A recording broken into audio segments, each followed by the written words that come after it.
And this is the vehicle you were talking about? Yeah, this is a 1904 Oldsmobile. We had a car dealer here who started out selling motorcycles. It was originally going to be a bicycle shop, I believe. He called it City Cyclery. And they were soon selling motorcycles and Model T Fords. And then he was selling both Fords and Chevys out of the same shop. We actually have pictures when the county fair was here in Granite Falls from 1916 to 1929. The Granite Falls County Fair had never succeeded financially until it moved to Granite Falls. I mean, the Snohomish County Fair had never succeeded financially. He was selling Fords, and he sold Excelsior motorcycles. That's a 1912 Excelsior motorcycle in the background there. Amazing. When he started trying to sell GMC trucks, GM was then getting quite powerful, and they said, we're not going to allow you to sell GM and Ford at the same time. You'll have to choose. So he chose GM, and he started selling Chevys and Oldsmobiles. He was repossessing a car in Woodinville, and he found this Oldsmobile, and he took the Oldsmobile instead, and he used this Oldsmobile as his advertising vehicle here in Granite Falls for a number of years. But that's him as a young man in the white shirt in the picture up there, Frank Ash. You can see they're working on some Excelsior motorcycles in the shop in town here called City Cyclery. We have pictures. This sign is copied from the original picture of his shop that was on West Stanley Street. And the picture below there is 19 Granite Falls guys all sitting on new Excelsior motorcycles in 1914. The vehicle above there is not an Excelsior or a Model T Ford. That is something that our high school can be exceptionally proud of. They started participating in the Shell Oil contest for building high mileage vehicles. Shell has a contest that you can enter in as a university or a high school. And the goal was to see who could build the highest mileage vehicle. Granite Falls was the first school in the country to field an all-girls team. Girls had to do their own engine work, sheet metal work, fiberglass work, whatever it took.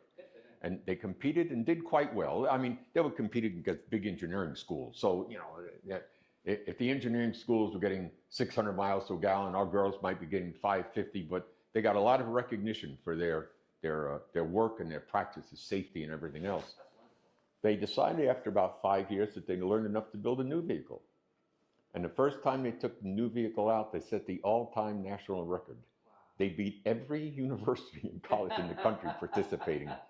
To give you a feel for the mileage, before that, the typical winners, I think, were running in the 600 to 700 mile per gallon category. The girls did 1,115 miles to a gallon on a closed course. And now, that as soon as they did that, the competition next year ratcheted up to that level, but they were still in the top tier competing. They raised the bar incredibly for everyone else. But so there were very few public, if any, high schools competing with Granite Falls. And so they had two groups, but both from Granite Falls. And the one that built this was all girls. And so I would just tell kids, they called themselves the shop girls. Why would they call them shop girls? And we'd get all kinds of answers. But basically, we figured out that it was girls who worked in the shop to build this, made sure that that the kids visiting understood that. And then they made huge improvements every year. And then, like what Fred said, most recently, with the over 1,000 miles per gallon. And since then, they've added other categories, which are crazy, electric of some sort, hybrid of some sort, hydrogen cars, solar, different things like that. So they've expanded, out from just gas or diesel engines. But the next phase of Granite Falls industry. But that was at the high school, and started about 12, 14 years ago or so. And they continue to do real well. Good for them. And they offered this to us. It's like, sure.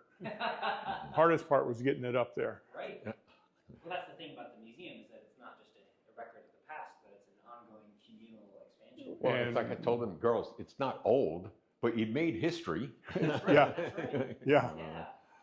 History is a living thing. And so we have thousands of pictures on file people can access online, thousands of documents, newspapers, yearbooks. When you look at pictures like the one on the wall over here that shows the picnic group dressed very nicely, we can actually look at a picture like that and we can tell you within 10 feet of where they were when they took the picture. If you look closely, you'll see some what look like railroad wheels down in the lower right. They're in an old handcar, sitting inside a tunnel, looking out the end at another tunnel. The only two tunnels that were located that way were tunnel 3 and 4. We know they're sitting in about, 10 feet from the end of tunnel 3, looking out at tunnel 4 when they took the picture. And the secret So- beer. Yes, and the secret hand sticking out there with the drink in it. So, And you know some of the names of the people involved? yes, the only one I can think of offhand right now is the young lady in the middle at the upper portion, blonde hair. Mm-hmm. That's Mildred Robe, of the Robe family that settled, homesteaded Right. in Robe, and the town is named after. Road King. Yep. And this is tunnel 3 and 4, where the railroad went through Robe Canyon. And then through here, right, we can get introduced to this. Well, farming was a big deal. In fact, the gentleman just stopped in the I was front gonna there, that, named Shearer. They're on their at least 5th generation on the same farm. Wow. Their great-great-great-granddad was the homesteader. Dairy farming was a big deal here. We had Granite Falls Creamery. The building is still here in town. There's some Granite Falls Creamery crate with bottles in it, little snap tops. We have a number of farm tools there, everything from big hay rakes to the big heavy pair of iron horn clippers hanging up there to chop the horns off the various animals. And so this picture here of the barn, that's still standing out on the original homestead where John's is living. And it was his grandfather. It was his wasn't it? grandfather that was the homesteader. Yeah. And so, And we had sort of Yeah. a funny story. We have sitting out in front of the museum an old metal potato digger. You dragged it through the dirt, had a tongue that dug down in the dirt, and the potatoes rolled up. It has sort of a wire conveyor that picks up the potatoes, shakes off the dirt, and puts them out the back. So somebody can walk along in back of it and pick up just the potatoes. We got that just by coincidence, and it was in the back of a pickup truck here in town. The man was taken to a junkyard. And we said, oh, we'd love to have that at the museum. Where did you get it? He said, oh, I got it up in an old barn up on Burn Road. Oh, no kidding. So we happened to mention to John and his dad, who was still alive at the time, and we got an old potato digger. and John's dad, Babe, said, oh, my God. He said, my dad had the first one of those in the area. I was never so glad to see him get rid of something. I said, really? I said, why'd he do it? He said, he gave it to a guy up on Burn Road. And sure enough, they came by the museum and Babe Shearer said, oh, gee, I had prayed that I would never see it again in my life. I spent so many hours walking in back of that picking up potatoes. But it found its way home.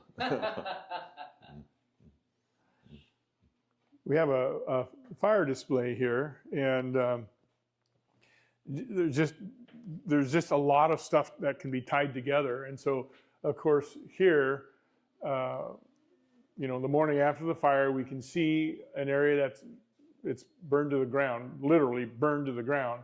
And so it was a successful firefighting because the neighboring structures were fine and they did not catch fire and burn, which quite often happened during this era in large cities. If something got on fire, by the time they could get organized or do anything. And so in this picture, there's a wagon here, and it's got a couple of chemical extinguishers like this, but they have mostly buckets, and then there's ladders. And then here's the ladder from that picture, and it's an extension ladder. This is only one of them, and it's pretty tall. And the other one is hanging outside on the wall. And then there's a hose cart here, And so you can see that one up there. And then a variety of other things when they got pressurized water, different nozzles and different, things like that. Leather helmets that they wore. And then we do have, a nice set of pictures over here. The buckets with the rounded bottoms, so that one kid said, well, to hold more water. And it's like, yeah, it would. But the reason they did it is because when you'd go to the fire, the buckets all came from the same hardware store. They all looked the same. It wasn't like, the fire department ordered a special thing on Amazon and, they showed up with a truckload of buckets. And so when you'd hear the siren or the bell or whatever, people would go out and look for where the smoke is, and they would run to the fire with their buckets if they had a bucket, and, 2 or 3 or whatever. And then when it was over, it's like, well, which one's mine? Right. Because maybe the bucket was used in a nice way for milking, or maybe you use it for cleaning, like, mopping the floors. And so they wanted to get their good bucket.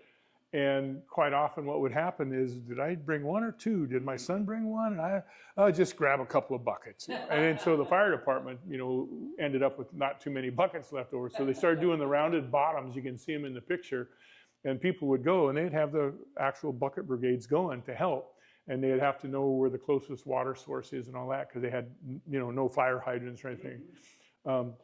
And with photos that we've had, so in town, the hardware store is, the Ace Hardware is a brick building, and it was because it burned down and rebuilt in brick, because that doesn't burn so well. And then Omega Pizza and Pasta on the corner, that original building burned because it was wood, and that was rebuilt as brick. And you can go through town and see that. And then this building right here, this house was picked up and moved a couple of blocks away, and then that's where the laundromat is now. And then right to the left was another brick building, and that's where the current fire station is, but they're building now, and they're moving on to the outside of town. And so we can see a lot of history from pictures and dating things from fires, and other things with maps and construction, and we can piece together things. And then throughout the museum, we have all kinds of photos. And so these are all firefighting. And here, you don't do controlled slash burns anymore, because they get out of hand too quickly. And, so we dealing with forest fires and wildfires. And right here, this siren would be like this one. And like I mentioned, if they were going to a fire, it would be let people know there's a fire and we're going to need help, because they didn't have a paid fire department for quite a while, and it was all volunteer. And then we let kids run this, so you have to plug your ears on this one.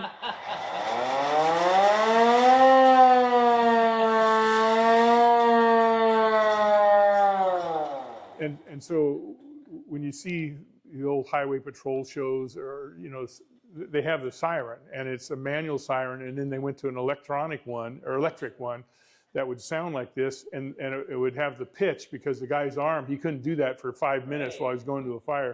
So he'd rest a little bit, and so the sound would drop, the pitch would drop, and then crank it up again. And when you heard that, you knew where it was going, and you would either follow them or get to where it is to help out. And now we just imitate that. Yeah, with all kinds of other sounds, like, ooh, what was that?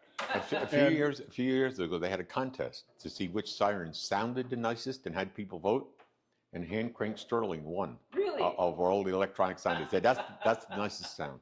Tom didn't mention it, but the fire department kept their buckets, because with the round bottoms, right, if you set them down, they're No, useless. I didn't set it down. Yes. Yeah, that's right. they're good in the bucket brigade, but they're useless to anyone else. And that's how the fire department finally stopped losing buckets. Yeah, pound the bottom out, they wouldn't stand up. Because you couldn't take them home and use them to wash Yeah, clothes. yeah. You milked a cow and set it down, you were really disappointed. Yeah. How fun. Wow. But there's a lot to see, and every time I come in, I'm always seeing something new. And, every now and then there might be something, added. And I know these are fairly new, and I even forget what these were. hydrant wrenches Okay, opening. yeah, okay, Oh, sure, that makes sense. yeah. And then, of course, all the different nozzles in the bell. And so I don't know if they have a, Oh, yeah. You're very gentle. yeah.